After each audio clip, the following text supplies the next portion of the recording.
네, 반갑습니다. 날은 흐리지만 바람이 살랑살랑 부는 게 참 좋은데 주말 충전 잘 하셨습니까? 대통령 선거, 빠른 정치 행보에 탄력을 받는 섹터들이 많아지면서 순환매 순서가 딜레이 된다라는 느낌을 받는 요즘입니다. 대신 조정이 나오면서 그만큼 가격적 부담이 없는 선의 종목이 많다는 건 메리트가 있는 것 같습니다. 오늘은 일정 이벤트가 남아 있어서 상승 원동력이 지속될 수 있는 이슈 5가지를 공유 드릴까 합니다. 한 주 매매 관점부터 공유를 드리겠습니다. 월요일에는 솔트룩스라는 종목을 이렇게 매매를 했습니다. 매매를 했던 사유는 시가부터 거래가 터지면서 이런 시가 갭을 갭 돌파를 하는 거래가 터지는 그런 흐름이 나와서 분봉상 5분 차트상 거래가 가장 많이 터지면서 상승을 해서 이때 한 1, 2분 지나서 매수를 했고 그 다음에 빠르게 트레이딩을 했습니다. 그 다음에 유라테크는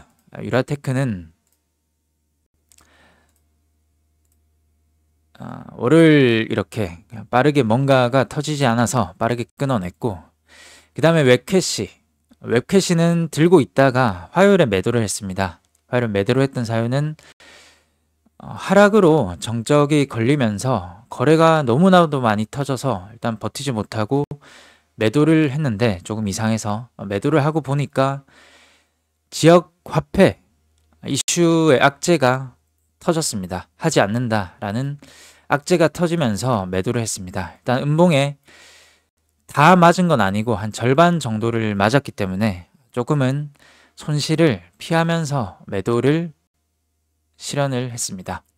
그 다음에 화요일에는 삼성공조라는 종목을 공유를 드렸는데 매매는 하지 않았고 로보로보 쪽에서 전 진행을 했습니다. 로보로보를 했던 사유는 일단 거래가 터지면서 상승을 해서 일단 좀 강도가 세서 매매를 했는데 데이 트레이딩 목요일에도 좀 트레이딩을 해서 크게 의미는 없습니다. 현대임스를 수요일에 이 자리에서 공유를 드렸습니다. 그때 조선주들 흐름이 상당히 양호한 흐름에서 5일선을 잘 체크하자 이런 관점인데 현재 5일선을 큰 이탈 없이 3거래일 연속으로 음봉으로 잘 버티고 있기 때문에 지금 조선주, HD현대중공업, 하나오션, 하나엔진, 하나시스템 이런 흐름들이 잘 살려내고 있기 때문에 이 현대임스 또한 여기서 잘 받쳐준다면 한 차례 더 강세 흐름을 기대해 볼 수가 있을 것 같습니다. 다른 조선주와 잘 봐야겠죠. 목요일에는 토마토 시스템을 매매를 했습니다. 마찬가지로 5분 차트상 거래가 장 초반에 터지는 흐름을 보고 간단한 데이 트레이딩을 했습니다. 목요일에는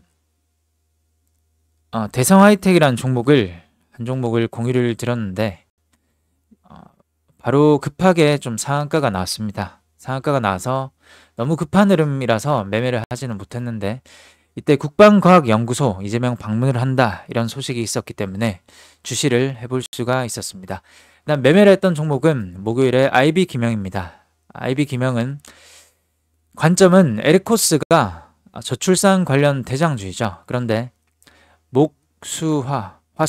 화수목요일까지 잘 받치고 있는 흐름에 저출산 관련 꿈비나 아가방 컴퍼니를 공략을 해볼까 하다가 조금 너무나도 최근에 웹캐시 미끌린 흐름도 있고 해서 조금은 티가 난다라는 생각에 저출산 다음은 만약에 부각이 되면 일자리 쪽이기 때문에 IB기명을 매매를 했습니다. 이때 비중을 좀 축소를 하고 그 다음에 조금 살짝 올라서 조금씩 분할 매도를 하면서 청산을 했습니다. 금요일은 D&D 파마텍이라는 종목을 공유를 드렸는데 거래가 터져야 된다 이런 흐름으로 공유를 드렸죠. 일단 거래가 터졌기 때문에 다음 주까지 우리가 주시를 해봐야 되겠습니다. 장중에는 매매를 하지 않았고 핑거라는 종목을 시간 외에 한 4시 반 타임에 매매를 하면서 일단 보유를 하고 있습니다. 오늘 5가지 이슈 간략하게 지속되는 이슈만 체크를 해보겠습니다. 제약바이오 일정입니다. AACR 미국 아마케 일정이 시카고에서 4월 25일부터 30일까지 열립니다. 일정이 있기 때문에 ABL 바이오나 아니면 조금은 가벼운 온코닉 테라퓨틱스나 이런 종목들을 잘 주시를 해봐야겠죠. 그 다음에 오가노이드 사이언스가 4월 25일부터 4월 28일까지 청약 일정이 있습니다. 5월에 상장을 할 예정인데 5월 상장을 앞두고 있으니까 관련주 일정 모멘텀으로 작용할 가능성이 있습니다. 그 관련주는 온코크로스가 대장주입니다. 그 다음에 신테카 바이오, TNR 바이오펩, 토모큐브 이 정도를 볼 수가 있겠습니다. 오가노이드라는 것은 그 동물 실험을 AI를 통해서 대체를 한다 이런 개념을 잡으시면 좋겠습니다. 그 다음에 AI 소식은 지속이 됩니다. 이재명 정책 행보에 AI 정부를 캐치프레이즈로 정했다. 캐치프레이즈라는 것은 기발한 문구나 표어이다. 표어를 AI 정부로 정했다는 것은 AI에 대한 모멘텀, 파급력, 확장성이 지속이 될 것 같다라는 생각을 해볼 수가 있겠죠. AI 변호사나 AI 홈닥터, 의료 AI 이런 쪽으로 지속이 될 것 같습니다.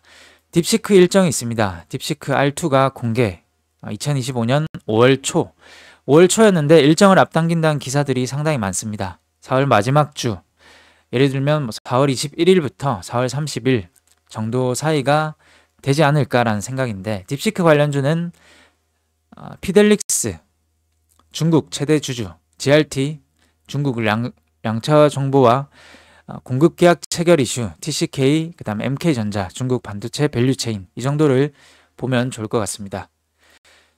그 다음에 비만 치료제 이슈가 하나가 있었죠. 이때 GLP-1 주사제가 아닌 먹는 알약으로 개발을 했다.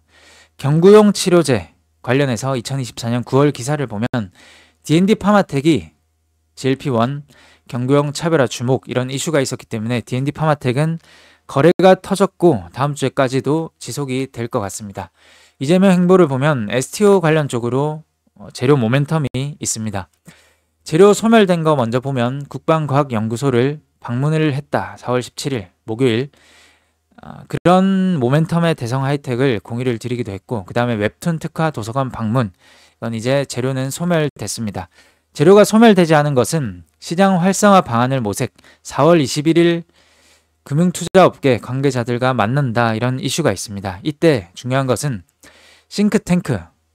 싱크탱크라는 것은 생각의 집단이다 이렇게 보시면 될 것 같고 생각을 하는 정책 자문 그룹에서 STO 토큰 증권 관련 인사가 참여를 했고 관련 기대감이 있는 상황입니다. 김용진 교수라고 기억을 하는데 싱크탱크에 합류를 했고 간담회도 주관을 한 이력이 있기 때문에 잘 보면 좋을 것 같지만 일단 4월 21일 월요일 일정이 소멸이 되기 때문에 조금은 일단은 한번 봐야 될 것 같습니다. 관련해서 갤럭시와 SM 그리고 핑거 이렇게 두 종목만 보면 될 것 같은데 재료가 크다면 나머지 밑에 있는 다른 종목들 또한 올라올 것이고 아니면 시간의 강세 그냥 차익 실현 매물들만 출회가 될 것이기 때문에 월요일 일단은 한번 추적을 해보면 좋을 것 같습니다. 이렇게 보고 한번 종목들을 보면 다루기가 쉽습니다. 갤럭시와 SM은 지금 조금 버티다가 거래가 들어오고 버티다가 상승을 했고 여기서 시간에 6% 이미 떴기 때문에 일단 뜬 곳이 시가 갭 자리입니다. 시가 갭.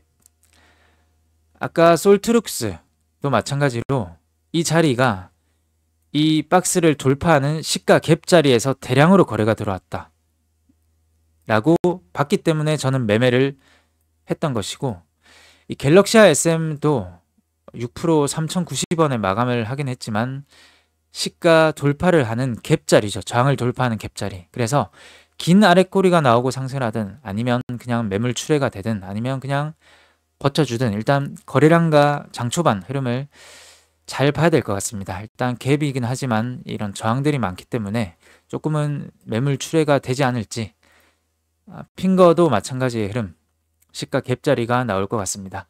그 다음에 딥시크 관련 주 중에서 피델릭스, GRT, MK전자 이 정도의 흐름들이 다 비슷합니다. 갭이 2월 3일 크게 뜨고 나서 갭을 다 메우면서 고개를 살짝 이렇게 내미는 흐름 GRT도 마찬가지로 갭을 메우고 고개를 내밀고 있고, 피델릭스도 마찬가지로 갭이 있는데 갭을 메운 자리가 나왔습니다. 조금씩 올라가고 있는 흐름.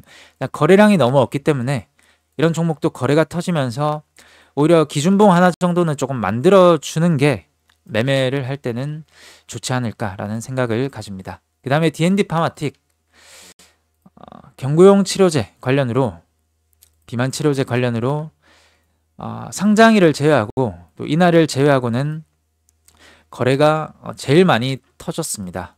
거래가 이날 제외하고는 제일 많이 터졌는데, 거래 대금이 1000억, 1100억 정도가 터지면서 기준봉을 조금 만들어 줬기 때문에 여기서 눌림의 공략이든 아니면 요 위에서 놀아줄 때 공략이든 좀 해볼 수가 있을 것 같습니다. 그리고 잘 지켜주는 친구들이 한 3가지가 있습니다. 첫 번째로 세명전기. 세명전기는 우리가 알고 있는 전력 설비 테마주의죠. 최근 매출액의 한 60%, 59% 정도 각각 공급 계약을 체결을 하면서 실적 모멘텀에 강세 흐름을 받은 종목입니다. 최근에 보면 이 AI 정부, AI 쪽으로 어떤 후보든 AI 쪽으로 투자금을 늘리겠다, 이런 소식들이 많은데, 실질적으로 이제 투자금, 누가 투자금을 뭐 1조를 쓰겠다, 10조를 쓰겠다, 나는 100조를 쓰겠다, 이런 것보다는 이제는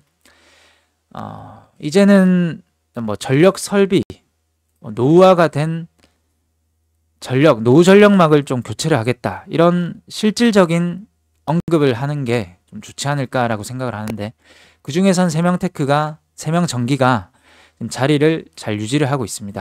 거래 대금도 500억, 뭐 이때 상한가가 나왔을 때는 300억, 많이 터질 때는 800억, 600억, 시가총액 1000억 되지 않는데 이 정도 터진 것은 상당히 많다라는 생각을 해봅니다. 그 다음 벡트는 최근에 교육 정책 수혜 기대감에 역시 대선 정책주로 좀 부각을 받고 있는데, 일단 거래가 많이 터졌고, 네, 한 2천억 가까이 터졌습니다. 2천억 가까이 터졌는데 지금 3거래일 정도 조정이 나왔고 지금 잘 한번은 받쳐주고 있죠. 그래서 받쳐주고 있기 때문에 일단 바로 이렇게 빼버리면 모르겠지만, 받쳐주는 흐름이 지속이 된다면 조금은 돌아갈 가능성 생각을 해보겠습니다. 데이원 컴퍼니도 지금 거래가 많이 터지면서 AI로 교육 시장을 잡겠다, 이런 포부의 교육 컨텐츠, 그런 회사입니다. 지금 거래가 많이 터졌고 거래가 점진적으로 줄어들고 있다. 거래가 이렇게 세기형으로 줄어들면 거래가 튀기 마련이죠. 거래가 튀면 이런 종목은 이제 하락도 제법 나왔습니다. 그래서 지금 조금은 한 차례 정도는 좀 반등의 흐름이 나올 가능성이 있는 때이다 라는 생각을 가집니다. 그 다음에 오가노이드 관련주, 신테카 바이오, TNR 바이오펩, 토모큐브, 대장주인 온코크로스까지. 그 다음에 지금 시장이 보면 지금 가파르게 반등을 하고 종합주가지수 거래소 기준으로 21선에 닿아 있습니다. 만약에 조금은 관세에 대한 부정적인 이슈가 나오면서 조금 하락이 나온다면, 조정이 나온다면 생각해 볼 수 있는 종목은 관세에 대한 종목이 되겠죠. 노바텍이나 미트박스나 유니온, 다들 자리를 잘 유지해주고 있습니다. 조금은 상승과 하락에 대한 그런 양면성을 가진 종목들인데, 유니온이 히토류 관련해서 자리를 일단 갭 자리를 유지를 해주고 있고, 미트박스도 아직 흐름이 죽지 않았습니다. 노바텍은 단기가일 종목인데 이거래 1차 진행이 되고 있는 종목이고, 이 종목 또한 거래가 많이 들어오면서, 최대로 들어오면서 이거래를 쉬어가고 있기 때문에 아직 전혀 죽었다라고 볼 수가 없습니다. 그래서 시장은 지금 코스피 기준으로 21선에서 저항을 받을지 아니면 상승을 해줄지 그런 눈치 보기를 하고 있다. 이런 세 종목으로 노바텍, 미트박스, 유니온으로 볼 때 힌트를 좀 찾을 수가 있을 것 같습니다. 다른 것도 참 보고 싶은 것들이 많은데 일단 이 정도로 시간 관계상 생략을 하고, 오늘 종합을 해보면 AI 정부 대선 정책이 지금 유효한 시점인데 AI 쪽으로 정말 지속이 되고 있다. 그 중에서 딥시크 AI 공개 예정일이 아마 4월 말 중으로는 좀 나오지 않을까. 그 중에서 관련주는 이런 종목들이 있습니다. 그 다음에 비만 치료제 역시 이것도 올해 내는 좀 모멘텀이 지속이 될 것 같다라는 전망들이 증권사 레포트를 보면 상당히 비중을 있게 다루고 있습니다. 그래서 비만 치료제 관련 주 중에서는 현재 대화제약도 있지만 D&D 파마텍이 첫 거래 기준봉을 터뜨렸기 때문에 대장 선도주로 보고 있습니다. 그 다음에 STO 쪽은 일단 싱크탱크 인사가 참여를 했다 이런 기대감에 조금 장초반 강세를 받을 가능성이 있을 것 같은데, 일단 조금은 트레이딩 여건이 되지 않은 분들은 그냥 가만히 지켜보시는 게 더 좋을 것 같습니다. 갭만 뜨는 자리가 나올 가능성이 높기 때문에. 그 다음에 잘 지켜주는 친구들은 한 3가지 정도가 있는데, 세명전기, 이런 이슈는 전력망 노후화, AI가 번지면 전력에 대한 수요가 증가한다, 또는 전력망 노후화 교체를 해야 된다, 이런 내용들이 한 번쯤은 나올 것 같다라고 생각이 듭니다. 벡트와 데이원 컴퍼니는 교육 정책 관련주로서 지금 거래가 줄어들고 있기 때문에 이제부터는 조금은 볼 시점이지 않나. 그 다음에 하나만 더 본다면 스윙 종목으로 삼성공조가 저는 괜찮다라고 생각을 합니다. 실상 누가 더 투자를 많이 하나 이런 경쟁 구도가 이어지고 있는데, 여기서 경쟁이 좀 더 심화된다면 얼마를 쓰겠다라기보다는 어떤 식으로 AI를 발전시키겠다 이런 내용이 지금은 나와야 됩니다. 그 중에 첫 번째가 전력 설비가 될 수도 있고, 아니면 이 냉각이 될 수도 있습니다. 냉각은 AI를 가동할 때 발생하는 서버 열은 추론 속도에 영향을 미치기 때문에 냉각 관리가 무조건 중요하다, 이런 것인데, 이 삼성공조가 냉각 관련해서는 선도주로 움직입니다. 거래도 상당히 많이 터지고, 그래서 이 삼성공조를 지금은 제가 생각하는 삼성공조는 일단 한번 그냥 길게 보면 하락이 한 차례 나왔고 21선을 한 차례 저항을 받을 가능성이 있는 시점인데, 여기서 거래가 터지면 바로 상승할 수도 있겠지만 기본적으로는 저항을 받으면서 저점을 올리는 W자의 21선 저항을 받으면 이런 모멘텀을 받기에는 상당히 좋지 않나라는 생각을 하면서 마무리를 하겠습니다. 오늘도 시청해 주셔서 감사합니다.